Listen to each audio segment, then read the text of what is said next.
Hey guys, Mark Lyon here, Lion Horses. Today I got a little thing to show you from Namibia.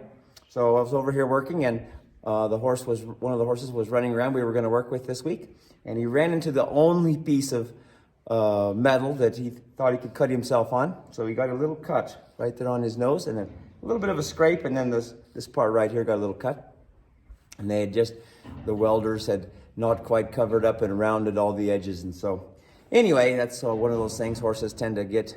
You can injure themselves in a rubber room. So anyway, I happen to have some surgical staples with me, and I normally carry some sutures and some surgical staples with me just because they come in handy. So anyway, I'll get a close-up of this one, but we just put 3 staples in the little wound. It was only about probably 1 inch long, and so we just pushed it back together and trimmed the hair around it. Put a couple staples in it, and all good. So anyway, I'll show you kind of what I carry with me. Like I say, they're if you're into that and you kind of want to just be able to suture something up real quick, those staples are really handy.